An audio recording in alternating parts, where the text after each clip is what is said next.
Hello world, welcome back to the Razor RC, and we did fully finish the build now on the Tamiya Avante Black. Just had to install the electronics, paint up the body, apply the decals, and then that was pretty much it. Electronics is super quick. I just added a Sanwa Art MX6 radio receiver combo, Hobbywing 10, I think it's called the Quick Run 1060 if I'm not mistaken. Just a random HPI racing servo actually thrown in there. So that was super quick, like half an hour or something like that.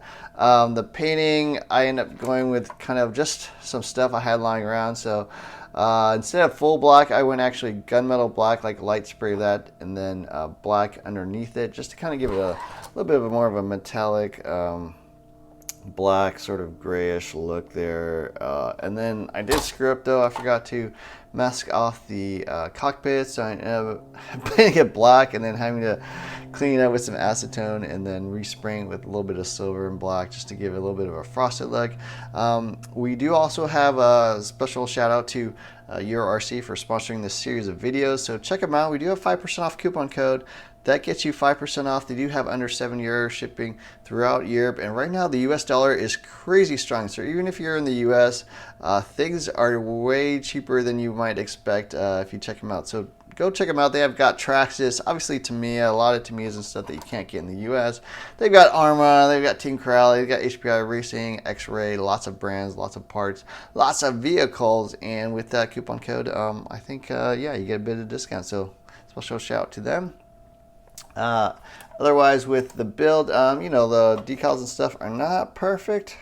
They are good enough for me, so I'm not a big, you know, shelf queen kind of guy. It doesn't have to be perfect. As long as it looks decent from, you know, 2 feet away, it's okay.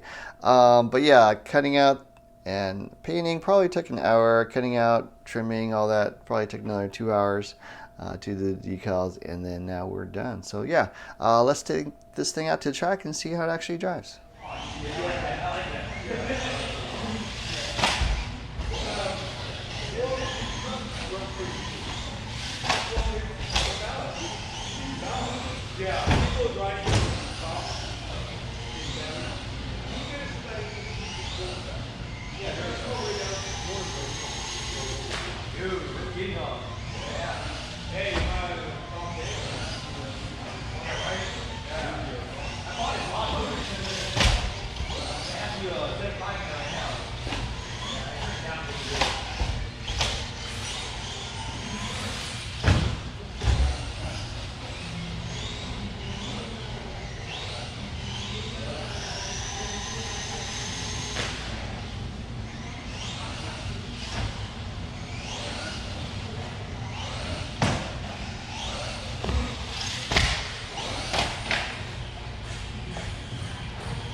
So that's some running footage of the Tamiya Avante Black, and I just want to share my after run thoughts. First off, nothing really broke. I did have a net fall off the back of one of these shock standoffs, so I ended up taking that off. I did lose the oak black O-ring that's normally here. Took those off, just put a lock nut on there. I guess I didn't Loctite before, not enough, but yeah, I think it actually runs better without that O-ring and the spacer. Just run it straight, the ball stud straight onto the shock tower, and then just put a lock nut on the back, and it actually runs better that way. It actually allows the shocks to be a little bit longer because they're not angled so much. Gives you a little more droop, which this buggy definitely needs in the front. Yeah, so that is the only thing that really broke. I mean, even the wing and stuff didn't break. Did have some nasty crashes, few into the front bumper. Didn't break anything else, so that was nice. Thoughts on how it actually drove. First off, acceleration and braking. I am running the one-way bearing on the drivetrain, so under braking, only the rears are braking. That, I think that makes it a little bit easier to brake hard. Tires are fine. They are, you know, super hobby tires, but on carpet, not actually the worst carpet tires I've ever used, so they will work okay on carpet. Acceleration, yeah, this motor, this Avante Black special motor, it's pretty powerful for the Tamiya motors. Probably the most powerful one I've used. I don't know if it's like just a rebranded GT spec or what, or GT tuned or whatever it is, but yeah, decent motor for a brush motor. Also kind of forgot how smooth the brush motors are. It's a very smooth motor. So yeah, it's not fast, but you didn't really notice until you hit the front straight where it kind of runs out of steam, just runs out of revs. But the rest of the infields and stuff, plenty of power, no issues there. I was not able to clear 2 of the jumps, so I did try to clear those, but really just didn't have enough power. So those I basically just had a single, which is kind of a bummer. I think gearing it up a little bit might help. It is, you know, geared relatively low out of the box. Through the air, jumping does not jump and land well at all. First off, it is very nose heavy. Off pretty much every jump, you're gonna like nose down, and so you want to make sure you maintain throttle to try to keep the buggy a little more level. It does nose dive a ton. Shock wise, I am running the thick spacer around the rear. I would recommend doing at least that, maybe even put in the thin one as well. Way under damped also in the rear. The medium shock wheel, I think it says it's like 500 CST or something, I'm not really sure, but it's way under damped. You would probably want to even like go up by 50% or double it or something. The front was not that bad. Damping is okay, spring is okay. Rear, yeah, a little soft, and way more shock oil or thicker oil is needed there because it just, you know, it just smacks off the ground pretty much every single time. But the buggy actually out of the box, the kit setup does not drive well at all. Mainly on the steering side, just no roll in the front, so it just doesn't corner very well, so the steering is terrible. This buggy is super sensitive setup, so that's one thing I would say you need to be aware of. It has ball differentials front and rear. Those have to be set perfectly. All your camber links, all your, you know, toe, everything needs to be set perfectly.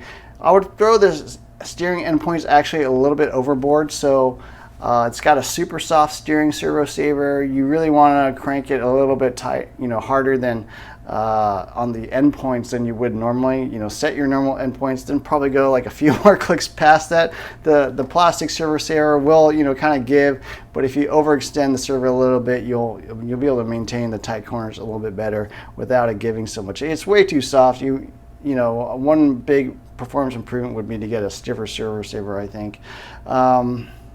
And then the other changes I made, I actually removed the front sway bar. I highly recommend do that. There's just no roll on the front end at all. Remove the front sway bar, that helps a lot.